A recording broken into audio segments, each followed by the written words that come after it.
pemikiran liberal, saudara. Kurang ajar tidak? Kurang ajar tidak? Tapi alhamdulillah Indonesia sampai ini bukan negara sekuler. Alhamdulillah. Cuma ada cumanya. Negara Islam bukan, negara kafir bukan, negara sekuler bukan. Indonesia sementara waktu jadi negara bukan. Negara bukan. Tapi jangan putus asa. Harus kita berusaha bagaimana Indonesia ke depan menerapkan syariat Islam secara kafah. Betul? Siap bersatu, siap berjuang. Takbir. Jadi saya tanya, kalau gitu sekuler bahaya tidak? Sesuai tidak dengan ajaran Islam? Kalau begitu saudara biarkan atau lawan? Biarkan atau lawan? Takbir. Yang ketiga saudara, hanya 4 saja saya mau sampaikan.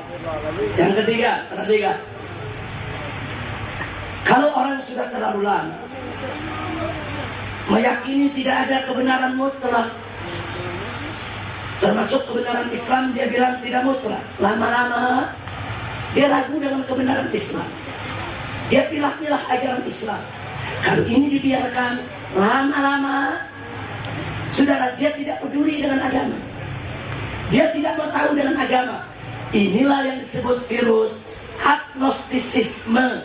Bahasa Arabnya disebut Allah adriya. Dia nggak mau tahu. Dia nggak peduli dengan syariat Islam. Sehingga kalau dia sudah tidak peduli dengan syariat Islam, di dalam menentukan yang ini baik, yang ini tidak baik, dia tidak pakai lagi ukuran agama. Dia tidak pakai lagi parameter aturan syariat, tapi yang dipakai adalah materi. Apa yang mendatangkan materi, bagus. Apa yang tidak mendatangkan materi, tidak bagus. Dia nggak peduli dengan halal haram, saudara. Saya buktikan.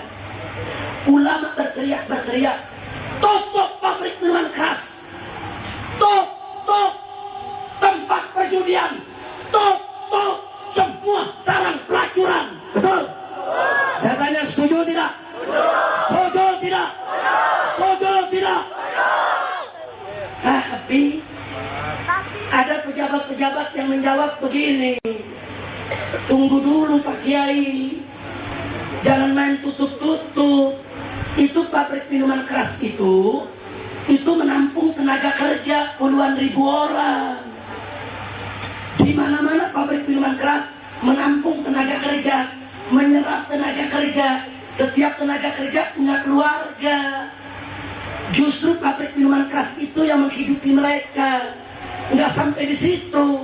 Pabrik minuman keras bayar pajak. Pajaknya besar. Pajaknya itu berguna untuk bikin jalanan, untuk bikin klinik, untuk bikin rumah sakit, untuk bikin sekolah. Jadi pabrik minuman keras itu mendatangkan keuntungan buat negara. Jangan ditutup. Begitu juga judi, jangan ditutup. Biar aja orang main judi, yang penting kita kenain pajak. Nanti keuntungan pajaknya buat bangun negeri. Coba lihat tuh Singapura, lihat tuh Malaysia. Orang-orang kafir dibiarkan judi, pajaknya tinggi, bisa bangun negara. Jangan cerita haram dulu Pak Kiai. Begitu juga pelacuran. Tunggu dulu, pelacuran itu daya tarik wisatawan asing. Supaya wisatawan datang ke negeri kita. Kan mereka mau cobain macam-macam suku. Di Indonesia ini banyak apem. Mereka mau cobain kue apem sini, kue apem sana. Nah, kalau mereka rame-rame datang, mereka belanja di Indonesia. Itu kan income, itu kan devisa, itu kan membuka lapangan kerja. Jadi Pak Kiai jangan kayak tutup dulu. Dia nggak peduli dengan urusan halal haram. Dia tidak peduli dengan aturan syariat Islam. Tidak. Yang penting itu mendatangkan materi, mendatangkan uang. Tidak boleh dilarang. Insyaallah saya bertanya, tipe pejabat model begini di Indonesia ada tidak? Ada. Ada atau banyak? Ada atau banyak? Ada atau banyak? Berarti sadar atau tidak sadar, pejabat tadi sudah terkena virus liberal, saudara. Itu namanya virus agnostisisme. Dia nggak peduli sama agama. Dia peduli hanya dengan materi, saudara. Ini penyakitnya disebut penyakit materialisme, saudara. Bahaya tidak? Bahaya tidak? Bahaya tidak? Apa boleh kita cari nafkah dari yang haram? Apa boleh membangun negara dari yang haram? Apa boleh membangun sekolah dari yang haram? Apa boleh membangun rumah sakit dari yang haram? Allah. Maka itu saya tanya, kalau begitu pejabat-pejabat macam begitu biarkan atau lawan? Biarkan atau lawan? Siap berjuang, siap bersatu, siap tegakkan Islam. Takbir, sallu ala Nabi. Yang terakhir, yang keempat, ini virus paling berbahaya. Kalau orang sudah terlalu lama mengatakan tidak ada kebenaran mutlak, sehingga menganggap semua agama sama, lama-lama saudara dia meragukan kebenaran agama Islam. Dan akhirnya kalau dia sudah meragukan, dia pilah-pilah ajaran agama sesuka hatinya. Nah kalau ini dibiarkan, lama-lama dia tidak peduli kok, dia tidak mau tahu dengan agama. Nah kalau virus yang ketiga ini dibiarkan juga, maka lama-lama dia lepaskan agama, saudara. Dia tolak agama. Dia tolak Allah, saudara, sebagai Tuhan. Dia tolak eksistensi Muhammad sebagai Nabi. Dia tolak eksistensi Al-Quran sebagai kitab suci. Dia tolak yang namanya agama. Bagi dia tidak ada agama, tidak ada Tuhan. Inilah yang disebut virus ateisme, saudara. Virus mulhid, ilhad. Dia tolak Allah, dia tolak agama. Insya Allah. Kalau sudah begini, tolak ukur untuk menentukan sesuatu baik atau tidak mutlak hanya dengan logika, saudara. Kalau logika dan hawa nafsunya mengatakan baik, ya baik. Kalau logika dan hawa nafsunya mengatakan jelek, ya jelek. Dia tidak ada urusan dengan agama, saudara. Maka itu orang yang terkena virus ini akan mengatakan bahwa maksiat dan taat itu harus seimbang. Ada energi taat, ada energi maksiat di tengah masyarakat. Biarkan masyarakat memilih, tidak boleh dilarang-larang. Oh, di sini ada masjid, di sebelahnya ada sarang dongdok. Tidak apa-apa, tidak apa-apa. Yang penting tidak saling mengganggu, kata mereka. Biarkan yang di masjid sujud sholat kepada Allah, biarkan yang di sarang dongdok nunjuk, tidak apa-apa. Yang penting tidak saling mengganggu, tidak apa-apa.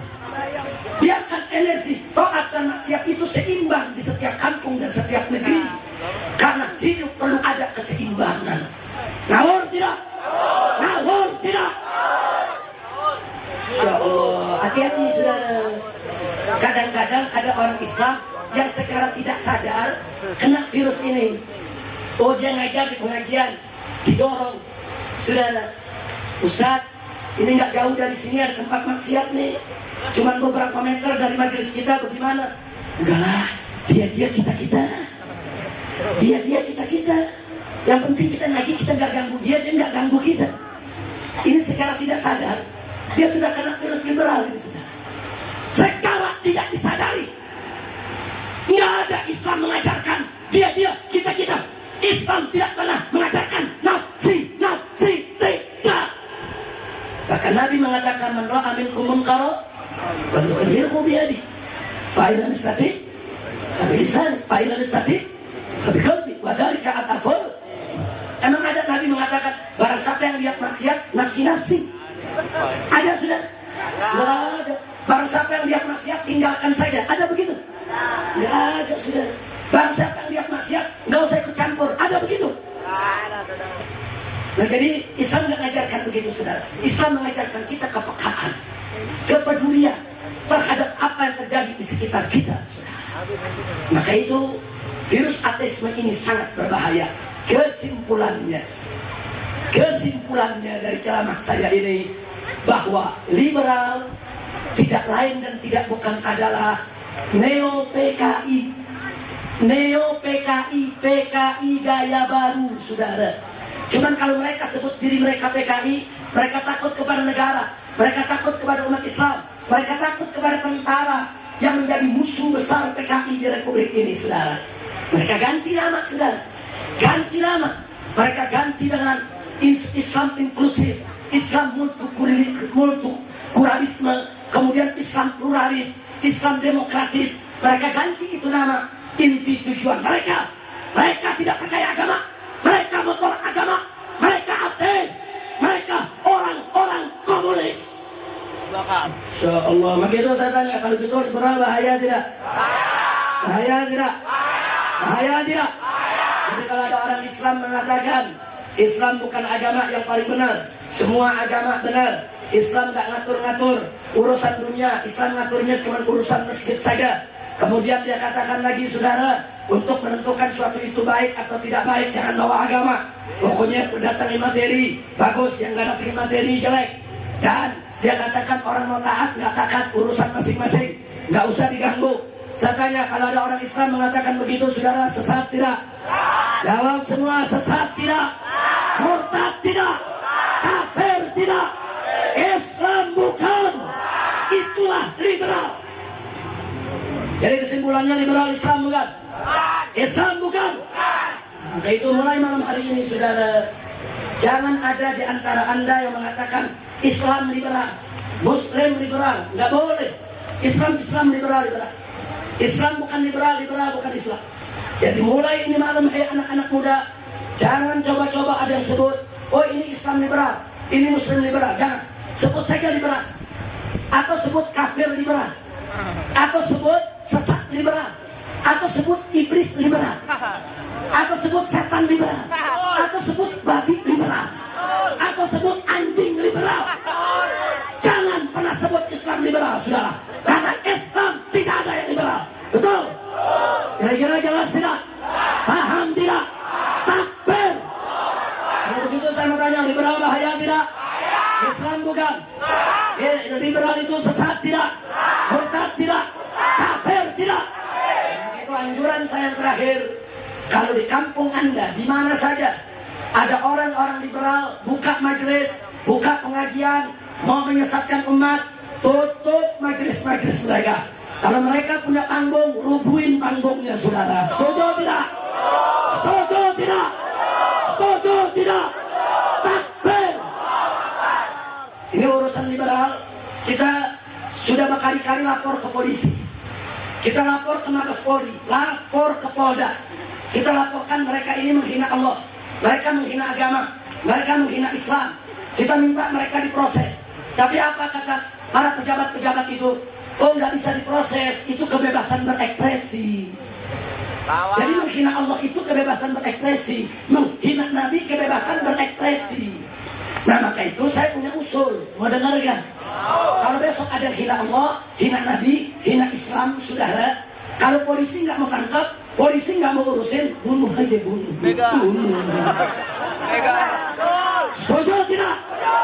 Setuju tidak? Kalau Allah dihina, Nabi dihina, Al-Quran dihina, Islam dihina, ya kita mau ambil prosedur hukum dulu, kita dakwah dulu, kita dialog dulu, saudara. Tapi kalau semua tidak mempan, polisi seenak menjawabnya, kebebasan berekspresi, maka saya anjurkan bunuh siapapun yang menghina Allah dan Rasulnya, saudara. Takbir. Ada yang jawab anak muda, Habib, nanti kalau kita bunuh kita ditangkap. Saya jawab, makanya bunuhnya jangan ketahuan polisi.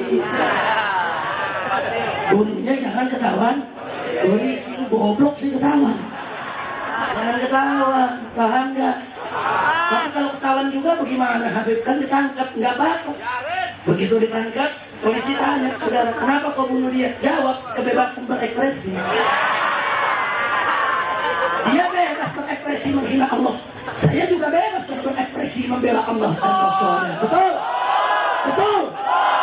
Terus ada polisi protes, Habib, kalau ngajarin umat jangan bunuh-bunuh aja. Saya jawab, kalau nggak mau dibunuh, lu tangkap, goblok.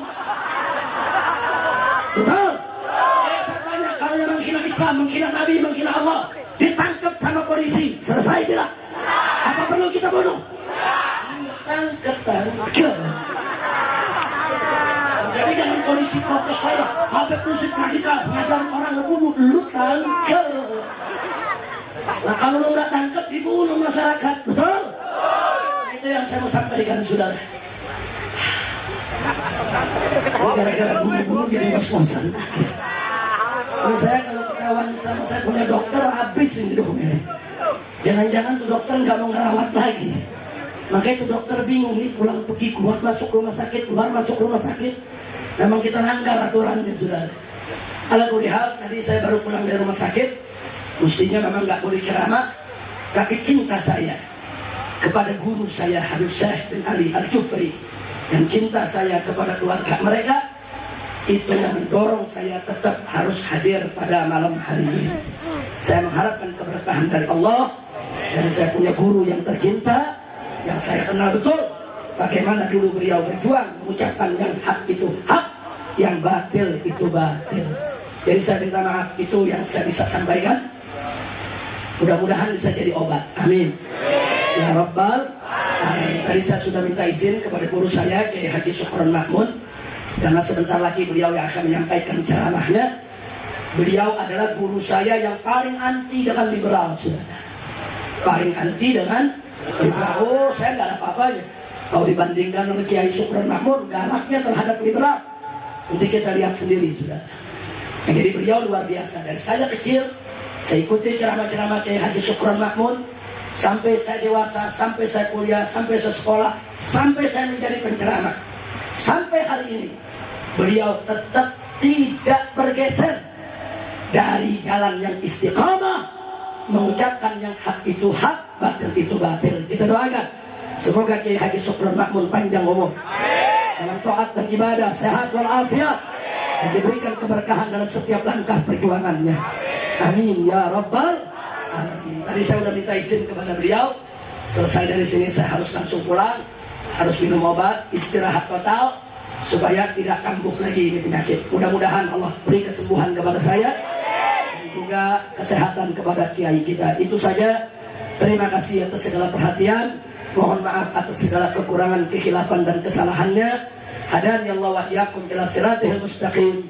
Wassalamualaikum warahmatullahi wabarakatuh. Waalaikumsalam warahmatullahi wabarakatuh. Allahumma salli wa sallim ala sayyidina محمد وعلى آل سيدنا محمد. قلبي سيدي محمد، قلبي